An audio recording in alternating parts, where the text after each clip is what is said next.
आदरणीय मान साहब, मनीष जी, अमन अरोड़ा जी, यहाँ पे आए हुए सभी मंत्रीगण और सभी मेरे एमएलए भाई बहन, आप सब लोगों को मेरा नमस्कार, सबको सत श्री अकाल।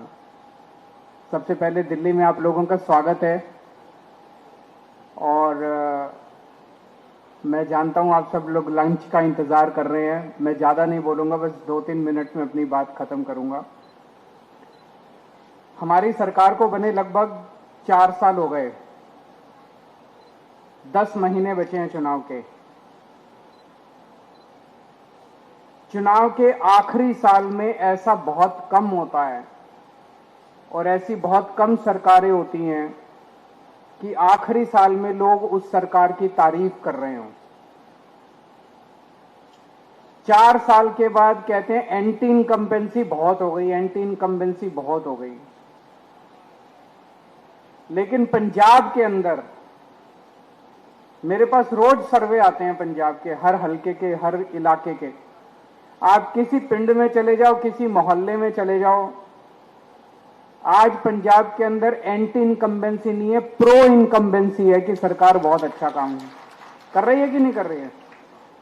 लोग खुल के तारीफ कर रहे हैं, दिल से तारीफ कर रहे हैं पंजाब सरकार की। और जिस तरह के अभी काम चल रहे हैं, मेरे पास रोज सड़कों की फोटो आती है, जो सड़कें बन रही है, 40,000 किलोमीटर की, 44,000 किलोमीटर की सड़कें बन रही हैं, 9,000 किलोमीटर बन चुकी हैं, जून के अंत तक काफी बन जाएंगी, 1 महीने के बाद सारी और बन जाएंगी। ऐसी सड़कें आज तक पंजाब में कभी नहीं बनी थी। शहरों के अंदर, गली गली के अंदर सड़कें, गलियां बन रही हैं, सड़कें बन रही हैं। अभी परसों, शायद कल या परसों, आपने 250 मैदान खेल के, कल 250 खेल के मैदान, इतने शानदार मैदान गांव-गांव के अंदर, पिंडों के अंदर। पंजाब ने देश के सबसे अच्छे खिलाड़ी पैदा किए और वो खिलाड़ी तब निकले जब सरकारें उनकी कोई मदद नहीं करती थी। अब हर पिंड के अंदर इतने शानदार खेल के मैदान बन रहे हैं। 3,000 गांव में ऐसे शानदार मैदान बनेंगे और 6,000 गांव के अंदर नॉर्मल मैदान बनेंगे। हर गांव के अंदर खेलने के लिए बच्चों को मैदान मिलेगा। सारे जो तालाब थे, गंदे तालाब थे, उनकी सफाई करा दी गई। हर खेत के अंदर सिंचाई का पानी भेजा जा रहा है। किसानों को दोपहर के अंदर बिजली मिलनी चालू हो गई अपनी खेती की, जब रात को 3-3 बजे उठ के उनको अपनी सिंचाई करनी पड़ती थी। बिजली मुफ्त हो गई, 10 लाख रुपए का इंश्योरेंस हो गया, 1,000 रुपए महिलाओं के अकाउंट में जाने शुरू हो जाएंगे अभी थोड़े दिन के बाद। इतने सारे काम मेरे को तो याद भी नहीं। इतने काम आज तक पिछली सरकारें, जब भी उनसे बात करो वो कहती थी खजाना खाली है, खजाना खाली है, पैसे नहीं है। हमने कभी नहीं कहा खजाना खाली है, क्योंकि ईमानदार सरकार है, ईमानदारी से काम कर रहे हैं। पूरे देश के अंदर आज एक बड़ा संकट छाया हुआ है। भारतीय जनता पार्टी ने जिस तरह से जनतंत्र को हाईजैक कर लिया है, हत्या कर दी है जनतंत्र की। कहीं पूरे देश में कोई पार्टी जीत के आ जाए, इनको कोई फर्क नहीं पड़ता। उसके बाद ईडी से, सीबीआई से, पैसे से एमएलए तोड़ लेते हैं, पार्टियां तोड़ लेते हैं, सरकारें गिरा देते हैं, जेल भेज देते हैं, हर किस्म की वोट काट देते हैं, वोट ऐड करा देते हैं। कल बंगाल का जो चुनाव, वो चुनाव थोड़ी था। पिछले 3-4 महीने से हम देख रहे हैं क्या तांडव चल रहा है बंगाल के अंदर। उसी तरह से उन्होंने बिहार के अंदर किया, उसी तरह से उन्होंने महाराष्ट्र के अंदर किया, उसी तरह से मेरी अपनी विधानसभा, दिल्ली विधानसभा जहां पे हम बैठे हैं अभी, जब मैं जेल गया उसके पहले इस विधानसभा में 1,48,000 वोट थे। जब मैं लौट के आया उसमें 1,06,000 वोट बचे थे। 42,000 वोट इन्होंने 6 महीने के अंदर कटवा दिया। मैं पिछली बार 30,000 वोट से जीता था, 42,000 वोट कटवा दिए, मैं 3,000 वोट से हार गया। जीत कैसे सकते हो जब आप सारे वोट कटवा दोगे? उसका तो कुछ भी नहीं बचेगा। पूरे देश के अंदर यही तांडव चल रहा है। आज जनतंत्र के ऊपर संकट है।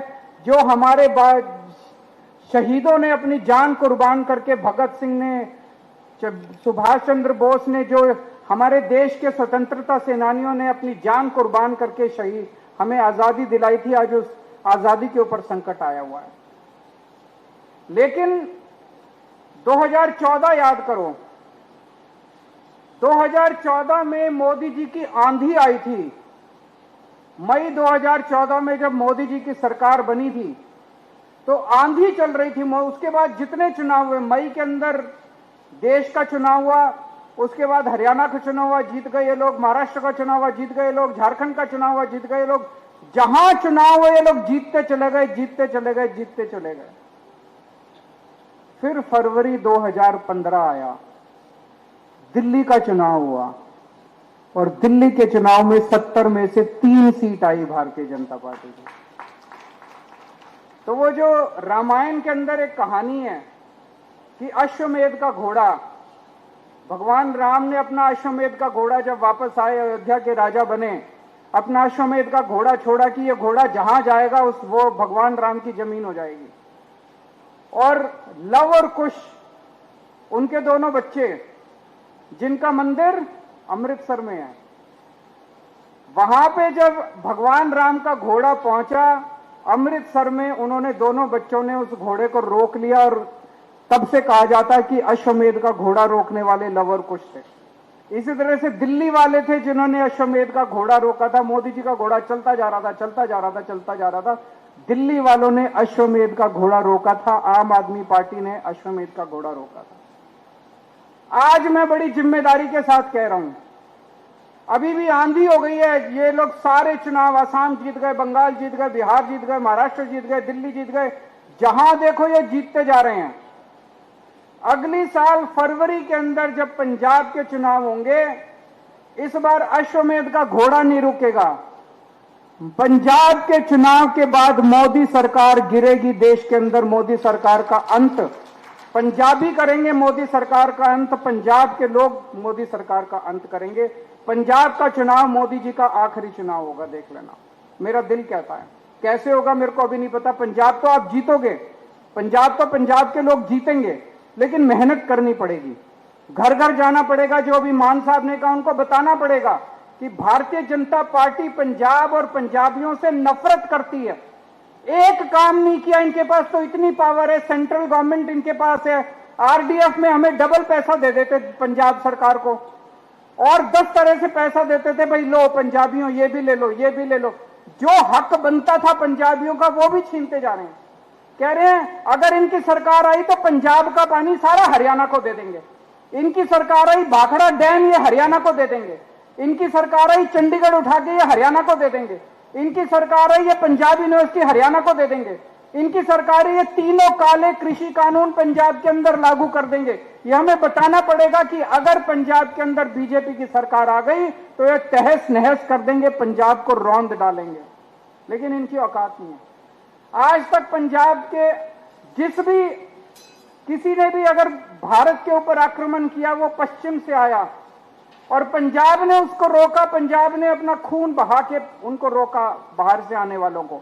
लेकिन इस बार अंदर से एक दुश्मन पैदा हुआ है, इसको भी पंजाब के लोग रोकेंगे। अपने तन मन धन से इसको रोकना है। देश को अपना जनतंत्र वापस दिलाना है, बाबा साहब अंबेडकर के संविधान को वापस लागू कराना है। ये हम सब लोगों की जिम्मेदारी है, पंजाब की जिम्मेदारी है, पंजाबियों की जिम्मेदारी है। उसी के लिए आज आप सब लोग यहां पे आए हैं। ये 7 लोग जो चले गए, ये चोरी करके गए हैं, बीजेपी ने चोरी करी है। ये 6 सीट किसी के पिताजी की नहीं थी, ये 6 सीट पंजाबियों की थी, ये 6 सीट पंजाब के लोगों की थी। पंजाब के लोगों की 6 राज्यसभा की सीट थी। अभी जैसे मान साहब ने कहा 2 एमएलए और 6 सीट, ऐसा हो ही नहीं सकता। तो पंजाब के लोगों की 6 राज्यसभा की सीट के ऊपर डाका डाला है बीजेपी ने, उसका बदला अब अगली साल फरवरी के महीने में लेना। बहुत बहुत शुक्रिया।